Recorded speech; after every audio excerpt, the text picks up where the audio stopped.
There is a silent moment where an empath makes a decision about you and you will never hear it. No warning, no argument, no final conversation. Just a quiet shift where you go from being someone they would fight for to someone they will never explain themselves to again. And the most dangerous part, by the time you feel them pulling away, they've already left you emotionally months ago. Most people are looking for the moment everything went wrong, the big argument, the obvious betrayal. The one sentence they can point to and say, that's when it broke. That moment rarely exists. Because when an empath disconnects from you, it's almost never caused by something dramatic. It's caused by something far more dangerous: repetition. Let's strip this down to how it actually works psychologically. The human nervous system is not designed to react only to intensity. It is designed to detect patterns over time. And empaths are exceptionally good at this. Not because they're trying to analyze you, but because their brain is constantly scanning for emotional consistency. So what affects them the most is not how bad something is. It's how often it happens. You don't lose an empath because you hurt them once. You lose them because you hurt them in the same way, over and over and over again. And each time the behavior sends a signal, not a loud one, a quiet one. But the nervous system doesn't care about volume. It cares about accuracy. Let's make this real. An empath opens up to you about something that mattered, not casually, not as small talk, but something that required effort to say out loud. And your response is immediate. You're overthinking it. That's not what I meant. Why are you making this a big deal? Now, from your perspective, that moment is over in seconds. From their perspective, that moment gets stored. Because what you just communicated wasn't information, it was a message. Your emotional experience is incorrect. Now, here's where people make a critical mistake. They assume that if it wasn't intentional, it doesn't count. That's not how the brain works. The nervous system does not track intention. It tracks impact and repetition. So the next time it happens, even if it's slightly different, the empath doesn't experience it as a new moment. They experience it as confirmation. And this is where the shift begins. Not externally, internally. They stop asking, was that just a bad moment? And they start asking, is this who they are with me? That question changes everything. Because once someone begins evaluating your behavior as a pattern, every small moment starts to carry more weight.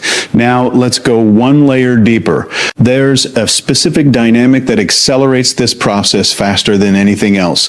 It's what happens when the empath expresses hurt and somehow ends up managing your reaction to it. Watch this carefully. They say, that actually hurt me. And within minutes, the focus shifts. Now you're frustrated. Now you're misunderstood. Now you feel accused.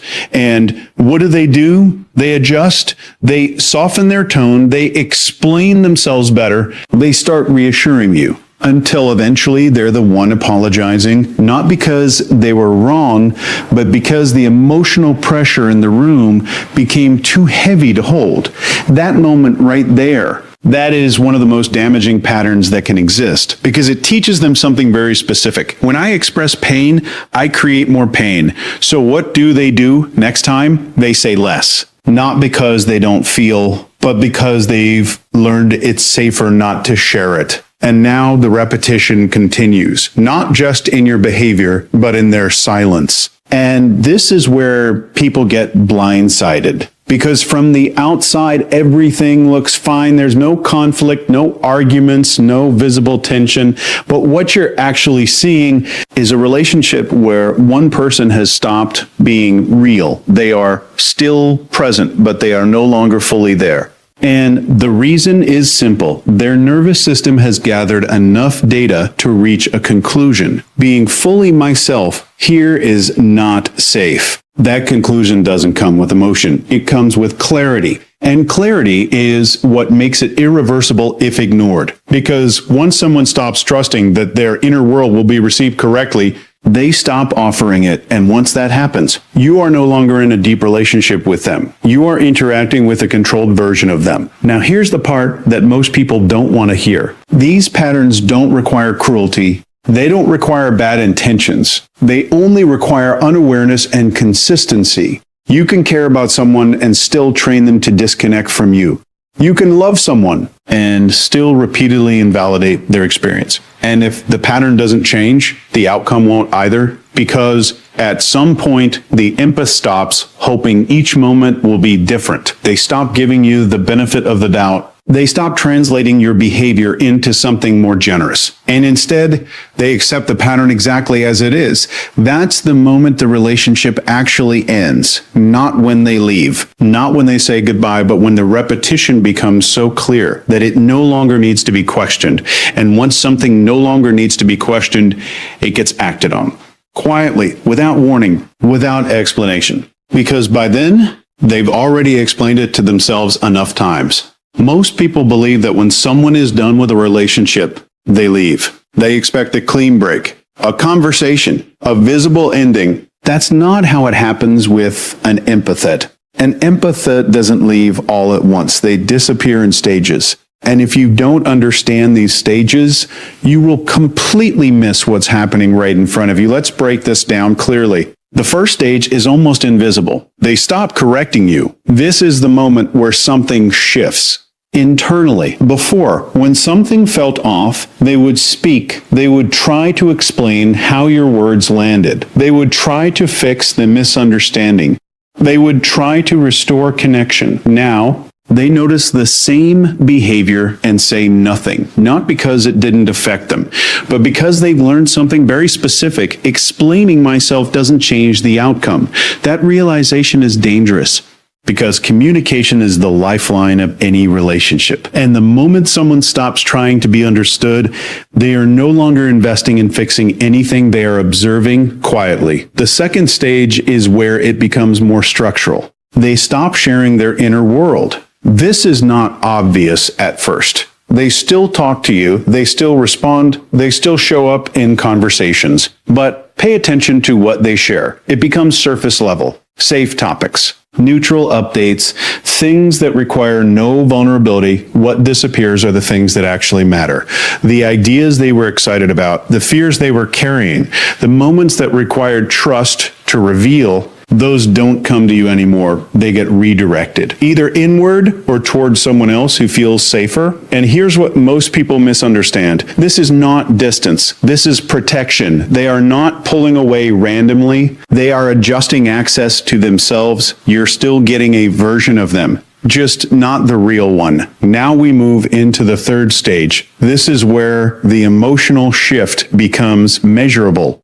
They stop expecting anything from you. No more hoping you'll understand. No more waiting for you to change. No more subtle tests to see if you'll show up differently. Expectation disappears, and when expectation disappears, so does emotional investment. Because expectation is what keeps people engaged. It's what creates effort. With it, the relationship enters a neutral state. Not conflict, not connection, just maintenance. And this is the stage where people get confused because everything seems calm. There are fewer arguments, less tension, more space. It feels easier, but what you're actually experiencing is the absence of emotional risk. They are no longer bringing anything into the relationship that could create friction because they've already decided it's not worth it.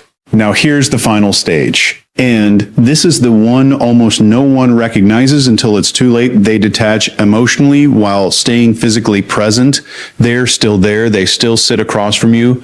They still reply to messages. They still engage in routine interactions, but something is fundamentally different. Their reactions are delayed. Their energy is neutral. Their presence feels thinner. If you pay close attention, you'll notice it. The eye contact does hold the same weight. The laughter feels slightly off. The conversations never quite go deep anymore. What you're witnessing is not disinterest. It's something far more precise. They are grieving the relationship while still inside it. This is what psychologists refer to as ambiguous loss. The loss of something that hasn't officially ended. And for an empath, this process is intense because they don't just think about the disconnection. They feel it continuously. Every shallow conversation, every moment that lacks depth, every time they choose not to say something real, reinforces the reality that the connection is gone. But here's why they don't leave immediately, because leaving is not just about logic. It involves shared history, emotional attachment, practical circumstances, hope, especially hope. Empaths are exceptionally skilled at seeing potential. They can hold two realities at the same time: who you are, A, and D, who you could be. And sometimes they stay longer than they should, not because they're confused, but because they're giving that potential every possible chance to become real. But here's the critical shift. At some point, the potential stops outweighing the pattern. And when that happens, the internal decision gets made, not emotionally, but structurally. They stop scanning for change. They stop looking for signs. They stop hoping. And when hope disappears, clarity replaces it. That clarity replaces it. That clarity is what makes the final exit so sudden, because from your perspective, everything seemed fine. There was no major conflict, no visible breakdown. But from their perspective, the relationship ended a long time ago. What you're seeing now is just the final step. And here's the truth most people avoid. By the time an empath physically leaves, they've already detached emotionally, mentally, and psychologically. The exit is not the decision. It's the execution of a decision that was made in silence, through stages over time. And once it reaches that point, there is nothing to argue with, because they're not reacting anymore. They're acting on something they've already accepted, quietly, completely, and without needing you to understand it. Most people believe relationships are repaired with words, a conversation, an apology, a moment of emotional honesty. And for a short time, that seems true. Tension drops.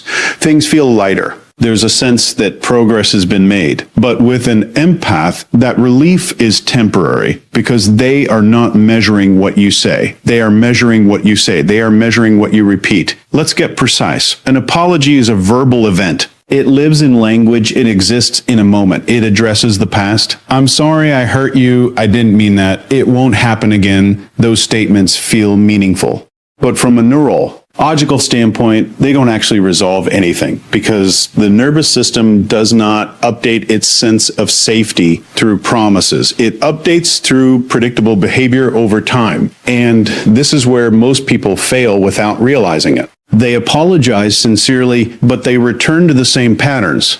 Not because they are trying to deceive, but because patterns are automatic. They are conditioned responses. And without conscious interruption, they repeat. Now here's how an empath experiences this. The first apology, it lands. They believe you, not blindly, but willingly.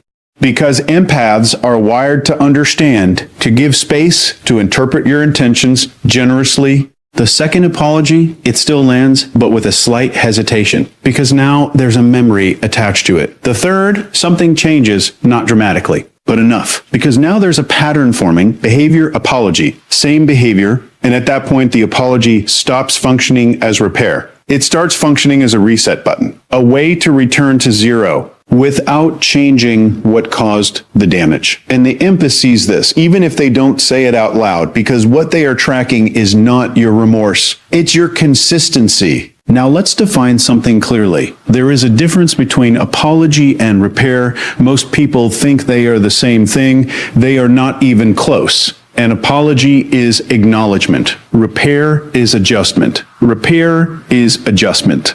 Apology says, I recognize what happened. Repair says, I am changing what happens next. And empaths only trust the second, because from their perspective, words are easy. Behavior is expensive. Behavior requires awareness, effort, discomfort, self-control, which is why it's the only thing that actually signals safety. Let's break down what real repair looks like in practice. An empath tells you something, who? RT them, your instinct is immediate. To explain, to defend, to clarify your intention. That instinct is automatic. But repair begins the moment you interrupt that instinct. Instead of saying, that's not what I meant, you say, tell me more about how that felt for you. That one shift changes everything because now you're not correcting the reality. You're entering it. And that is what creates safety. Now let's go deeper. Repair is not a single moment. It is a pattern of moments because trust is not built in intensity. It is built in consistency. One good conversation doesn't fix anything. 10 consistent responses that show awareness. Now the nervous system starts to update because it begins to detect something new. Predictability, and predictability is what creates emotional safety. Not perfection, not never making mistakes, but being reliable in how you respond to them. Here's where this becomes critical. Empaths do not expect you to be flawless, but they do expect you to be congruent. Meaning, who you are on a good day matches who you are on a difficult one. Because the biggest threat to an empath is not conflict, it's inconsistency. If your care disappears under pressure, then your care is perceived as conditional. And conditional care is never safe. So what happens if repair doesn't occur, or worse, what happens if it appears briefly and then disappears? This is where the window closes, and it closes quietly because the empath stops testing, stops watching, stops hoping. They no longer look at your behavior and ask, is this different? They've already answered that question. And once they stop monitoring for change, the relationship shifts into its final state, not emotional, not reactive, but decided. And here's the part most people misunderstand. At this stage, there is nothing dramatic left to fix. Because the decision is no longer being made in real time. It has already been made through accumulated evidence. And no single apology, no single conversation, no single emotional moment can outweigh a long-term pattern. Because in the mind of an empath, the pattern is the truth. Everything else is temporary. So if you're trying to understand why someone slowly detached, why your words didn't seem to reach them anymore, why your apologies started to feel ineffective, this is why. Because at some point, they stopped listening to what you say and started trusting what you consistently do. And once that shift happens, the only thing that can bring them back is not how strongly you feel, not how deeply you explain, but how reliably you change over time, without slipping back, without needing to be reminded, without turning it into a performance. Because real repair is not something you announce, it's something you demonstrate. So consistently, that their nervous system has no choice but to update its conclusion. And if that doesn't happen, then the outcome is already in motion, quietly, predictably, and completely out of reach of words alone. One of the biggest misconceptions about empaths is that they are emotional, fragile, and easily overwhelmed. That is not just wrong, it's dangerously inaccurate because it causes people to underestimate what is actually happening beneath the surface.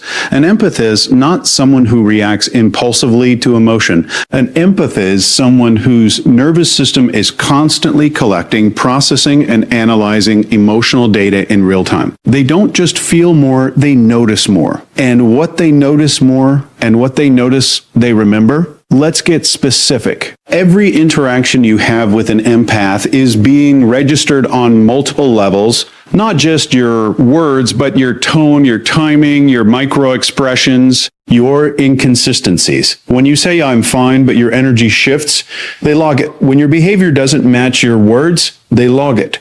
When your warmth fluctuates depending on your mood, they log it.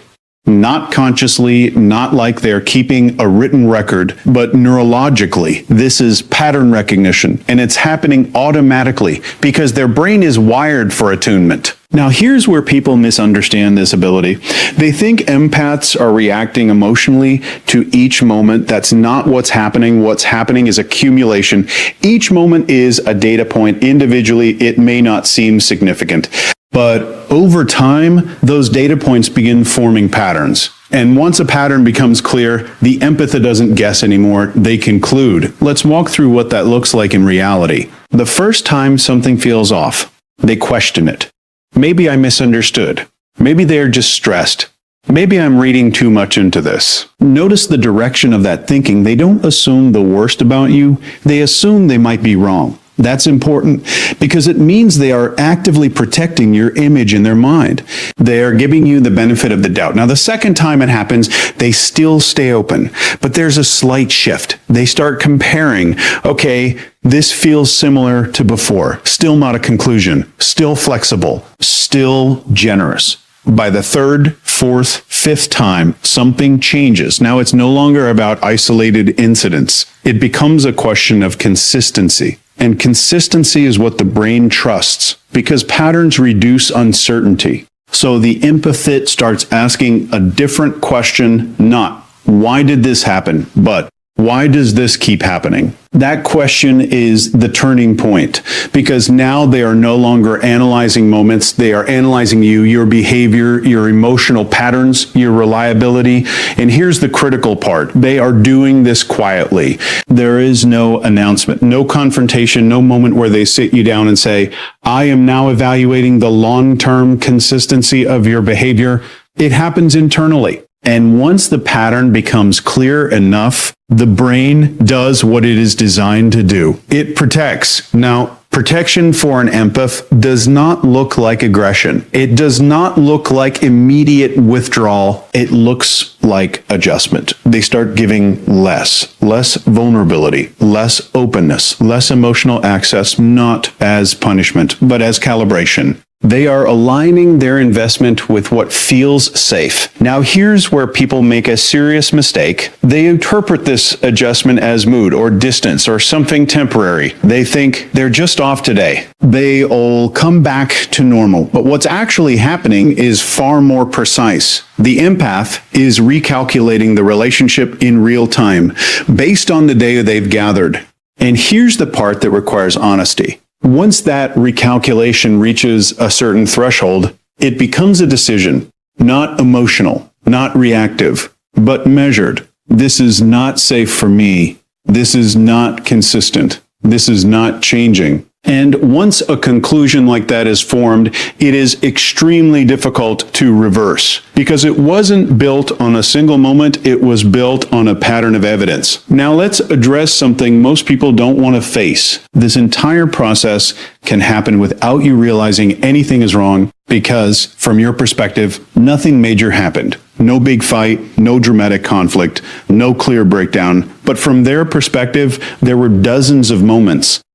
Point small ones, subtle ones. Moments you forgot immediately, but they didn't, because those moments weren't random to them. They were consistent signals, and consistency is what creates belief. Now here's the final layer. Empaths don't just calculate behavior, they calculate cost, emotional cost, mental cost, energetic cost. Every interaction has a weight, and over time they start asking, is this connection giving me energy or taking it? Am I able to be fully myself here, or am I adjusting to avoid friction? Is this person consistent or unpredictable? And once the cost outweighs the connection, the decision becomes simple. Not easy, but simple. They stop investing where there is no return, and when that happens, it doesn't look dramatic. It looks quiet, measured, controlled, because it's not a breakdown. It's a calculated withdrawal. And that's why when an empath finally leaves, it feels sudden to everyone else. But to them, it feels overdue because they didn't break in a moment. They decided over time. And once that decision is made, it is not driven by emotion anymore.